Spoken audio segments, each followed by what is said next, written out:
শিলচর জেলা কংগ্রেসের কার্যালয় প্রাঙ্গণে প্রাক্তন কংগ্রেস সভাপতি তথা সাংসদ প্রয়াত কনেন্দু ভট্টাচার্যের আবক্ষ মূর্তি উন্মোচন হয়। রবিবার কাছাড় জেলা কংগ্রেসের রাজীব ভবন প্রাঙ্গণের পাশে কাছাড় জেলা কংগ্রেসের প্রাক্তন জেলা সভাপতি তথা বিধায়ক ও সাংসদ কনেন্দু ভট্টাচার্যের আবক্ষ মূর্তি উন্মোচিত হল। কাছাড় বিভিন্ন রাজনৈতিক সংগঠনের নেতা সহ অরাজনৈতিক সংগঠনের ব্যক্তিবর্গদের হাত ধরে। এদিন উপস্থিত সবাই প্রয়াত কংগ্রেসের সর্বভারতীয় পর্যায়ের নেতা প্রয়াত কনেন্দু ভট্টাচার্যের আবক্ষ মূর্তিতে পুষ্পার্ঘ্য নিবেদন করে শ্রদ্ধা জানান। এদিন অন্যান্যদের মধ্যে উপস্থিত ছিলেন কনেন্দু ভট্টাচার্য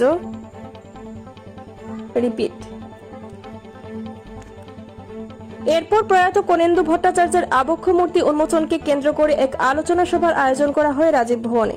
এদিন অন্যান্যদের মধ্যে উপস্থিত ছিলেন অসম প্রদেশ কংগ্রেসের সাধারণ সম্পাদক আনোয়ার হোসেন, অসম বিশ্ববিদ্যালয়ের প্রাক্তন উপাচার্য ডক্টর তপোধীর ভট্টাচার্য, বিধায়ক মিসবাহুল ইসলাম লস্কর, প্রাক্তন মন্ত্রী অজিত সিং, আসাম বিধানসভার প্রাক্তন উপাধ্যক্ষ আমিনুল হক লস্কর, প্রদীপ দে, বাবুল হোর, তৈমুর রাজা চৌধুরী, প্রদীপ দত্তরায় সহ অন্যান্য কংগ্রেসের নেতাকর্মীরা।